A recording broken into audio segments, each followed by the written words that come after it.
फिर जब अयोध्या गए, अयोध्या में से जाकर के हमने भगवान श्री राम के दर्शन किए, रामलला के, हनुमानगढ़ी गए, हनुमान जी के दर्शन किए। एक प्रश्नों की झड़ी लग गई।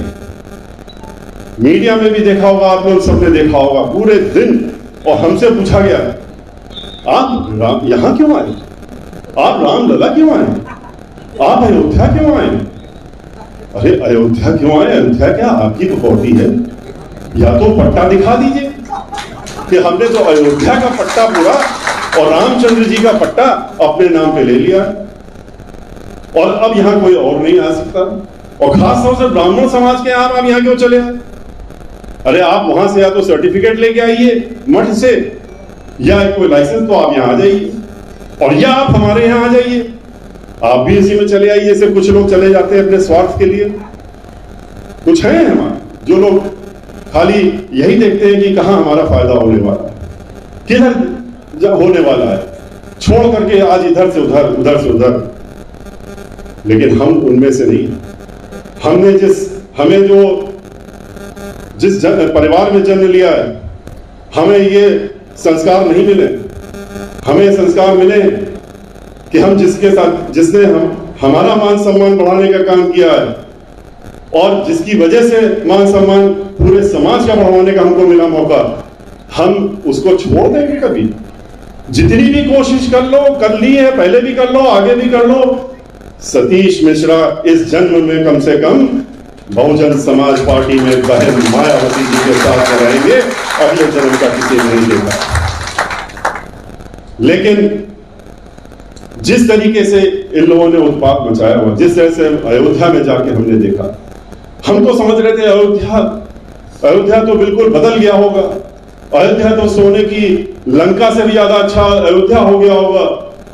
वहां पर जाकर के आप लोगों के तो पड़ोस में, आप लोग भी जरा घूम आइए और देखिए तो जाके उन सड़कों का क्या हाल है, उस अयोध्या का हाल क्या है। अयोध्या में कौन सी ऐसी चीज है जहां पर ये रोज अखबारों में, टीवी में एडवर्टाइज करते हैं, कहते हैं कि हमने आज 1000 करोड़ खर्चा कर दिया, आज 25,000 करोड़ खर्चा कर दिए, आज अयोध्या का रूप बदल दिया। कहां बदल दिया? भगवान श्री राम की नींव तक तो ऊपर आई नहीं, मंदिर की नींव तक तो डाल नहीं पाए हैं। लाखों करोड़ रुपया चंदा किया है उसके लिए। चंदे में क्या घपला हो रहा है सब देख रहे हैं, सबने अखबारों में पढ़ा। लेकिन घपला करो तुम लोग इसमें होशियार भी हो, लेकिन कम से कम भगवान श्री राम के साथ में इतना बड़ा धोखा तो ना करो जिनके नाम पे ही तुम 24 घंटे ठेकेदारी कर रहे हो, वोट ले रहे हो। सबके साथ करो, कहीं एक तो घर छोड़ दो जिस घर में बाप में जाना है। एंट्री नहीं मिलेगी इन लोगों को वहां पर बही खाता लिखा जाता है। जब हम छोटे थे तब तो अब पता नहीं, आते नहीं, इतना बड़ा कैलेंडर हम लोगों के घर में लगा था, उसमें लिखा रहता था ये तवा है, इसमें जलाए जा रहे हैं, ये हो रहा है, इनके कांटे लग रहे हैं, इनके फलाना, इस तरह की चीजें, तस्वीरें थी उसमें सब। हम लोग बचपन से देखते आ रहे हैं, हम लोगों के माता पिता दिखाते तो हम लोग वो बताते थे कि अगर ये करोगे तो ये झेलना पड़ेगा। अब लेकिन इन लोगों ने कहा कि नहीं, अगर उल्टा करोगे तो सुख मिलेगा। अरे देर है अंधेर कहीं नहीं। और इनको ये मालूम होना चाहिए, भगवान श्री राम की बात करते हैं, हम लोग तो ब्राह्मण समाज के, हम भी हैं, आप लोग सभी, और ब्राह्मण समाज हम तो कम से कम सुबह पहले उठते हैं, जो हमको संस्कार डाले गए हैं कि उठो, पहले स्नान करो, उसके बाद जाके भगवान की पूजा करो और ध्यान करो। और हम लोग बचपन से, जब से उपनयन संस्कार हुआ तब से गायत्री मंत्र रोज पढ़ना जरूरी है, हनुमान चालीसा पढ़ना जरूरी, दुर्गा पाठ करना जरूरी, ये सारी चीजें बचपन से। लेकिन इसका हम लोग बैठ करके ये थोड़ी कहते हैं कि हम ये पब्लिक में इस तरह की बात, महामंत्र पढ़ रहे हैं या ये कर रहे हैं या भगवान का नाम लेकर के, और हमें जो करना है वो हमें जो सिखाया गया वो तो हम करेंगे। तो हम नहीं जा सकते वहां पर, और ये जा सकते हैं खाली, और हम भगवान श्री राम के दर्शन नहीं कर सकते जिनके हम रोज सुबह उठ के दर्शन करते हैं। इनको मालूम होना चाहिए कि भगवान श्री परशुराम, जिनके कि हम लोग वंशज हैं, आप सब लोग हैं, ब्राह्मण समाज के लोग, वो कौन थे? उन किसके अवतार थे? ये तो सबको मालूम है, भगवान विष्णु के अवतार। और भगवान परशुराम और हनुमान जी, ये दो लोग जो हैं ये हमेशा हमेशा थे और रहेंगे। ये लोग आज भी हैं, जहां भी हैं। तो ये लोग तो मौजूद हैं। और ये किसके अवतार हैं? भगवान श्री विष्णु के। रामचंद्र जी कौन थे? रामचंद्र जी विष्णु स्वयं। तो जिनके हम लोग जिनके अवतार, जिनके हम लोग वंशज हैं, वो उनके अवतार हैं। तुम बंटवारा कर रहे हो, तुम दिखा रहे हो नहीं, ये तुम लोग यहां नहीं आ सकते ब्राह्मणों के लोग। मैं आप लोगों से कहूंगा कि आप इनसे एक प्रश्न और जरूर ब्राह्मण समाज के लोग करना चाहिए, मुझे अभी तक उत्तर नहीं मिल पाया। हो सकता है आप लोगों के पास हो, आप लोग हमको बता सकते हैं कि भगवान श्री राम सीता मैया के बगैर कभी नहीं, चाहे वो कहीं रही तब भी सीता राम ही होता। हम लोग बचपन से एक दूसरे जब मिलते हैं सीता, जय सीताराम। सीता जी का नाम पहले, राम जी का नाम बाद। लेकिन पता नहीं इस पार्टी को क्या हुआ है, भारतीय जनता पार्टी को, ये खाली भगवान राम का नाम लेते। भगवान तो कहीं नहीं कहते हैं, वो राम का ही नाम लेते हैं।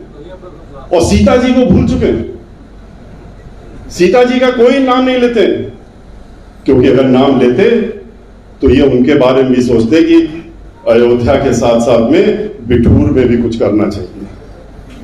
हम लोगों की जब सरकार आई, बहुजन समाज पार्टी की जब सरकार आई, तो पहला काम हम लोगों ने किया कि बिठूर गए, हम खुद गए बिठूर।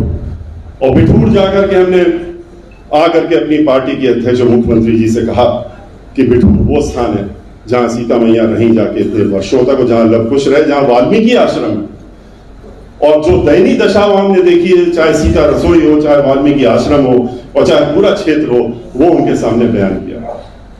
उन्होंने हमसे सिर्फ इतना कहा कि जाइए, उसको जो करना हो, जितना करना हो लगाइए, पैसे की चिंता मत करिएगा। और लगभग 200 करोड़ के ऊपर से जाके लगा के समग्र विकास हमने किया था, क्योंकि हम सीता मैया को भी ध्यान में रखते हैं, हम लोग भगवान श्री कृष्ण का भी ध्यान रखते हैं। हम लोग वहां पर भी गए, हमारे वो भी आ रहा था। हमने मथुरा में, वृंदावन में, सबको मालूम है कि वहां पर हमने जाकर के लगभग 550 करोड़ खर्च करके वहां पूरे वृंदावन का समग्र विकास किया था। वहां की जो परिक्रमा की 13 किलोमीटर परिक्रमा, वो पूरी परिक्रमा बनवाई, उसको ठीक किया। सीवर लाइन नहीं थी वहां पर, वो सीवर लाइन डलवाने का काम किया। पूरे वृंदावन में सीवर लाइन नहीं थी, पानी की व्यवस्था नहीं थी, उसको करने का काम किया। कच्ची पक्की सड़क हर तरह की बनाई। उसके बाद वहां पर विधवा आश्रम बनवाए 2-2। वहां पर हमने अस्पताल ऐसा बनाया, बहन मायावती जी ने कहा कि सबसे बड़े अस्पताल होना चाहिए। तो अस्पताल जो आज भी जितने भी अस्पताल है उनमें से सबसे अच्छे में गिनती वृंदावन के अस्पताल की आती है। बस अड्डा बनाया, मेला कराया, वहां पर जितने चीजें हो सकती थी, बिजली का घर बनवाया, बिजली घर बनवाया, बत्ती खाली आधे घंटे के लिए आती थी, पूरा बिजली घर का वहां बना। हम लोग कहते नहीं, करते ज्यादा है। बहन मायावती जी विश्वास रखती हैं कि जहां पर जो करना चाहिए। हमने बनारस में जाकर के सारे घाट वाराणसी में ठीक कराया, सीवेज ट्रीटमेंट प्लांट वहां का कई 100 करोड़ खर्च करके हम लोगों ने बनवाने का काम किया। वो खाली दिखाने का काम होता है। अयोध्या में एक प्रोग्राम हो जाता है माननीय मुख्यमंत्री जी का, 200 करोड़ रुपए खर्च हो जाते हैं दिखाने के लिए। 200 करोड़ रुपए अगर अयोध्या के शहर में लग जाए, पूरा शहर बदल जाए। अच्छी बात यह है भगवान श्री राम की कृपा से कि उन्होंने हमको वहां बुलवाया, और हमने वहां पर ये अपने भाषण में कह दिया बाद में आकर के कि हमने तो वहां पर, हमसे पुजारी जी ने कहा कि कुछ तो मांग लीजिए। हमने मांग लिया अपने मन में। फिर पूछा कि हमने सोचा कि अब बता भी दें क्या मांगा है। तो हमने अपने मंच से कहा था कि जब वहां पर मांगा, हमने तो यही मांगा कि हे प्रभु, इनको जो इस सरकार में बैठे हैं, इनको सद्बुद्धि दे दो। और खुशखबरी ये है कि परसों हम लोग वहां बोले थे, परसों हम गए, परसों ब्राह्मण समाज के लोग जिस तरह से इकट्ठा हुआ, जिस तरह से हुंकार दिया, जिस तरह से शंखनाद किया, और ये बता दिया, आगाज दे दिया कि अब की बार 2005 से ज्यादा तेजी से ब्राह्मण समाज पूरे प्रदेश में जुड़ेगा। तो उसका नतीजा ये निकला कि अपने सारे कार्यक्रम रद्द करके आज मुख्यमंत्री जी अयोध्या में गलियों में घूम रहे हैं, मंदिरों में जा रहे हैं, पुजारियों के पास जा रहे हैं। वो बात दूसरी है कि एक तरफ अंदर अंदर क्या निर्देश दिए गए हैं कि गुरु पूर्णिमा जब कल थी, कहा गया कि सारे मंदिरों में हमारे लोग जाएं, और मंदिरों में किस लिए जाएं? मंदिरों को देखें जो अच्छे अच्छे मंदिर हैं, जिसमें कि कई मंदिर इन्होंने अपने कब्जे में कर लिए हैं सरकार ने, जिनको छुड़वाने का काम हम लोग करेंगे। लेकिन कह रहे जो अभी बच गए अच्छे अच्छे मंदिर, वहां जाके देखो, आके खबर दो, उन पर भी हम कब्जा कर लें। तो इस नियत से, लेकिन कम से कम इतना तो हुआ कि उनको मजबूरन अपने लोगों को भेजना पड़ रहा कि जाके टेलीविजन वालों को साथ में ले जाइए, लेकिन अखबार वालों को पैर छूइए तो फोटो खिंचवाइए। पार्टी के अध्यक्ष उत्तर प्रदेश के, उनसे कहा गया है इससे काम नहीं चलेगा, आप जाइए जल्दी से। परसों ये सतीश मिश्रा पता नहीं क्या कराए हैं अयोध्या में, अब इसको जल्दी से संभालना है, और जा करके जाइए, लोगों के चरण धोइए, ब्राह्मणों समाज के लोगों के, और चरण धो करके फोटो खिंचवाते हुए चरण धोइए और उनके पैर छूइए। मजबूर तो हुए। आज जो है, जो समाजवादी पार्टी, अभी हम आ रहे थे, देखा चल रहा था कि समाजवादी पार्टी के मुखिया ने 5 ब्राह्मण बुलाए अपनी पार्टी के पुराने, जिनको बेइज्जत करके पहले भगा दिया, उनको वापस बुलाया कि वो बंद कमरे में चर्चा हो रही कैसे कैसे संभाला जाए। ये ब्राह्मणों की बात हो गई, अब कैसे संभाला जाए। हमें तो इसी बात का खुशी है, गर्व है कि कम से कम हमारे इस कार्यक्रम से निकलने से कम पूरे उत्तर प्रदेश में, चाहे विरोधी पार्टियों के अंदर जो ब्राह्मण समाज के लोग बैठे हैं, जो अपना बाहर का रास्ता देख रहे थे मंत्रिमंडल से, जिनको मालूम था कि अभी मंत्रिमंडल बदला जाएगा और उसमें से लिस्ट में 3 ब्राह्मण समाज के लोग निकाले जाने वाले थे, वो अब सुरक्षित हो जाएंगे। और हो सकता है 1-2 आपको और उसमें मिल भी जाए कि इनको भी बना दो मंत्रालय, वो कोई दे इस तरह का जिसका कोई नाम नहीं किसी ने सुना है। जैसे कि समाजवादी पार्टी में ये था कि ब्राह्मणों को कुछ तो देना पड़ेगा मंत्रालय, तो उनका कौन सा मंत्रालय दिया जाए सबसे वैसा बताइए, तो उनका खेल कूद। तो बोले खेल कूद में तो फिर एक मंत्र, फिर हमको तो 2 लोगों को देना है, तो बोले इस मंत्रालय को तोड़ दीजिए, एक खेल मंत्रालय, एक कूद मंत्रालय दे दीजिए इसको। तो इस तरह की सोच रखते हैं ये लोग आप लोगों के बारे में। और हमें अब जरूरत है कि खाली हम अपने अंदर ललक न लगाएं और हम अपने समाज के हर व्यक्ति के पास जाएं और उनसे जाके मिलें। खाली आप लोग उनमें से ब्राह्मण समाज वो समाज है कि वो एक साथ जब बैठता, अकेले भी बैठा होता है, तो 10 को वो समझा लेता है, 10 को समझाने का काम करता है और अपनी बात सही ढंग से रखने का काम करता है। आप लोगों के बीच में जाने की जरूरत है, इकट्ठा होने की जरूरत है, एक साथ एकत्रित होने की जरूरत है, और वो दाग अपने ऊपर से हटाने की जरूरत है जो हम लोगों के ऊपर लगा दिया जाता है। अरे तो ब्राह्मण समाज के लोग हैं, ये तो कभी इकट्ठा हो ही नहीं सकते, इनसे मत डरो, ये तो जो भी ऊपर आने लगेगा उसकी टांग घसीट लेंगे, फिर अपना आने की कोशिश करेंगे, इसलिए ये कभी एक साथ नहीं हो सकते, इसको भी हटाना होगा। आपको अपने आप में एकजुटता लानी पड़ेगी, तभी आप जो हमने कहा 3 करोड़ के ऊपर हैं उसकी पहचान होगी, वरना कैसे पहचान होगी। आप 3 करोड़ 13% इकट्ठा हो जाएंगे, तभी हो पाएंगे जब अपने बीच का भेदभाव हटाएंगे। हम लोगों के तरह तरह के बंटवारे होते हैं, वो हटाने पड़ेंगे। पहले भी हमने इसका आह्वान किया, उन्होंने हटाया। आपको ये भूलना पड़ेगा कि हम 20 विश्वा ब्राह्मण हैं, हम 16 विश्वा ब्राह्मण हैं, हम 14 विश्वा ब्राह्मण हैं, 12 विश्वा हैं, हम कान्यकुब्ज ब्राह्मण हैं, और हम तो सनाट्य ब्राह्मण हैं, और ये सरजूपारी ब्राह्मण हैं। इस चीजों को छोड़ करके आपको अपने आप को सिर्फ और सिर्फ ब्राह्मण समाज के नाम से जानने की जरूरत है। अपने को आप ब्राह्मण समझिए। हमने अपनी लड़की का ब्याह बस्ती में सरजूपारी से किया, क्योंकि हम कान्यकुब्ज हैं, सबको मालूम है, पूरे प्रदेश वालों कान्यकुब्ज ब्राह्मण है। 20 विश्वा के हम गए अपना वहां, हमने कहा नहीं, हम जब खुद ये कह रहे हैं खत्म होना चाहिए, तो जब मुझे मौका मिले तो पहला काम तो मुझे ही करना पड़ेगा। अब हमारे मान्य पूरा पूर्वांचल हो गया, आज हम पूरे पूर्वांचल को अपना मान्य मानते हैं। तो इन चीजों को ध्यान में रखते हुए और ये ध्यान रखते हुए कि प्रदेश में जब बहन मायावती जी थी तो उन्होंने ब्राह्मण समाज के साथ साथ सब समाज को क्या क्या दिया, किस तरह का विकास उन्होंने पूरे प्रदेश में गांव गांव में किया, किस तरीके से उन्होंने यहां पर गुंडागर्दी खत्म की थी, किस तरह से यहां पर हमारी बहन बेटियां सुरक्षित थी। आज 2 घंटे में एक रेप होता है, एक भी हो जाता था पूरा उत्तर प्रदेश हिल जाता था। हमारा खुद के मंत्री, खुद के मेंबर ऑफ पार्लियामेंट कानून को अपने हाथ में लिया था। 17 दिन हुए थे सरकार बने हुए, घर में बुला करके उनको जेल के अंदर भेजा था और 5 साल तक जेल में रखा। तब कानून चलता है। ये नहीं कि ये हमारी जात के या ये हमारा है, ये तो ब्राह्मण नहीं है तो इसको छोड़ दो, ये तो अपना वाला है। ये नहीं चलता। कानून के सामने जो मुजरिम है वो मुजरिम है, वो कोई भी हो, लेकिन भेदभाव नहीं होना चाहिए।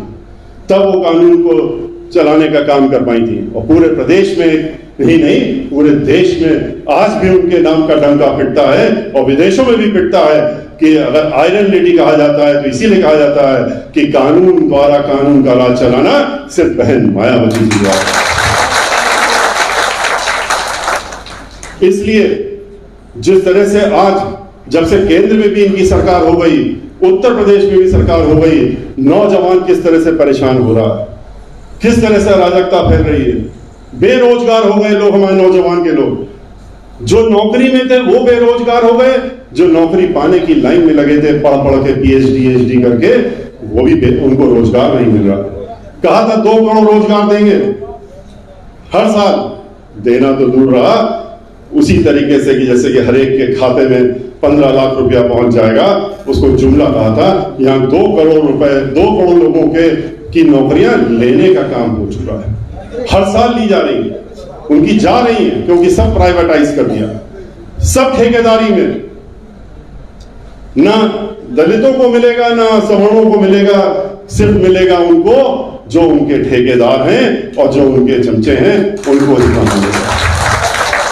तो इस तरह की सरकार जो चला रहा हो, इस तरह की सोच, जहां पर कि पढ़े लिखे रोजगारों से कहा जाता है कि आप अपना रोजगार करिए, और कहा गया कि देखिए अपने बड़े पीठी ठोक के कहते हैं 1 लाख लोगों को रोजगार के माध्यम से नौकरी दे दी।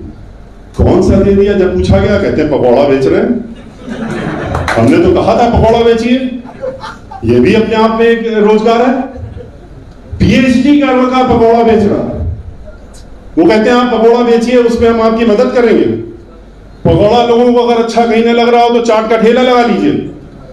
अब ये सलाह आज के नौयुवकों को जो साइंटिस्ट बनना चाहिए, जिनको ऊपर कहां जाना चाहिए, स्पेस पे जाना चाहिए, इधर जाना चाहिए, उनसे कहा जा रहा है कि आप पकौड़ा बेचिए। पकौड़ा बेचना कोई खराब चीज नहीं होती, लेकिन किससे कह रहे हो? जिसने पूरा जीवन, उनके माता पिता ने अपनी पूरी पूंजी लगा करके उसको पढ़ाया कि इसको हम यहां पहुंचाने का काम करेंगे और ये पढ़ के देश का नाम ऊंचा करेगा, तो आपने कह दिया कि आप ये करिए। तो इसलिए इन लोगों से आपको सावधान रहने की जरूरत है और एकत्रित होने की जरूरत है, इकट्ठा होने की जरूरत है, एक साथ होने की जरूरत है। और ये मान लेना चाहिए कि अब हम डरेंगे नहीं, हम कोई गलत काम नहीं कर रहे, हम अपनी बात रखते हैं। हम लोग, आप भी अपनी बात रखेंगे लोगों के बीच में, लेकिन लोगों से कहिए कि परशुराम जी के आप वंशज हैं, इसलिए आप आगे बढ़िए और बगैर डरे और निडर होकर के आप सामना